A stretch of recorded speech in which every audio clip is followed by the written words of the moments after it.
நம்ம பீட்ரூட்ல நம்ம என்சைம் செய்ய போறோங்க. ஏற்கனவே பீட்ரூட்டை வந்து நல்லா கழுவி நம்ம சுத்தமா கட் பண்ணி வச்சிருக்கிறோம். அதை நம்ம என்சைம் பண்ண போறோம். அது எப்படிங்கிறது விரிவா பார்க்கலாங்க. நேர்களே, இதுக்கு மிக முக்கியமானது என்னன்னு பாத்தீங்கன்னா பெரிய பேரல் ஒன்று வேணுங்க. இந்த பேரலோட அளவு சொல்றேங்க, 120 லிட்டர் கெப்பாசிட்டி உள்ள பேரலுங்க. இதை 120 லிட்டரை வந்து நம்ம 15 வகுக்கணுங்க.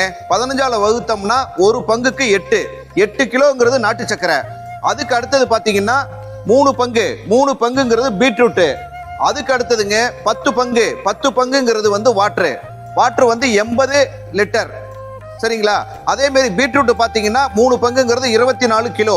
நம்ம 24 கிலோ கழுவி சின்னதா வெட்டி வச்சிருக்கிறோங்க. இதை எல்லாமே நம்ம எப்படி செய்யறோம் அப்படிங்கிறத விரிவா பார்க்கலாங்க.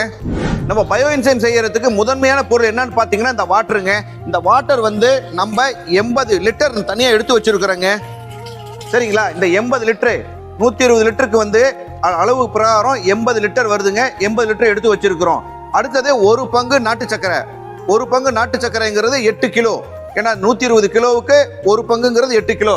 இந்த 8 கிலோ எடுத்து வச்சிருக்கிறோங்க. இதுல கொட்டிடுறோம். இப்ப கொட்டுங்கம்மா.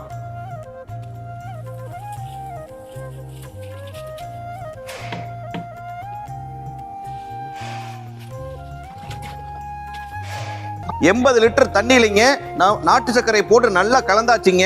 கலந்ததுக்கு பிறகு இதனுடைய அளவுக்கு வந்து 24 கிலோ இந்த பீட்ரூட் நமக்கு வேணுங்க.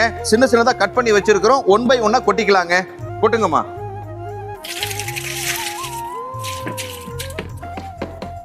நம்ம பீட்ரூட்டை போட்டதுக்கு பிறகு நல்லா ஒரு கலக்கி விடணுங்க. இந்த மாதிரி அந்த அளவுகள்ல பாருங்க. இந்த இடம் தான் வந்து நமக்கு பர்மெண்டேஷன் ஆகக்கூடிய வேலையை பார்க்கக்கூடியது. அதனால இந்த கேப் வந்து கம்பல்சரி இருக்கணுங்க. இதுதான் ஒரு பங்கு நம்ம வெற்றிடம்னு சொல்றோம் பாத்தீங்களா? இந்த ஒரு பங்கு தான் வெற்றிடம். இது பர்மெண்டேஷன் ஆகிறதுக்கு நமக்கு 90 டேஸ் ஆகும். இது முதல் 30 நாள் வந்துங்க காலை மாலை 2 வேளையும் நல்லா கலந்து விட்டு மூடி வைக்கணுங்க. அடுத்த 30 நாள் 15 நாளைக்கு ஒரு தடவை கலந்து விட்டு மூடணும். அதுக்கு அடுத்த 30 நாள் வந்து திறக்காம டைட்டா மூடி வைக்கணுங்க. பாருங்க, பிளாஸ்டிக் கவர் போட்டாச்சு. பிளாஸ்டிக் கவருக்கு மேல இந்த மாதிரியான ஒரு மூடி போடணுங்க. டைட்டா இருந்தாலுங்க எக்ஸ்ட்ரா ஒரு சேஃப்டி லாக் போடணுங்க. இந்த மாதிரி ஒரு லாக்கு. இது போட்டதுக்கு பிறகு பாருங்க, எக்ஸ்ட்ரா லாக் இருக்குது பாத்தீங்களா? இந்த மாதிரி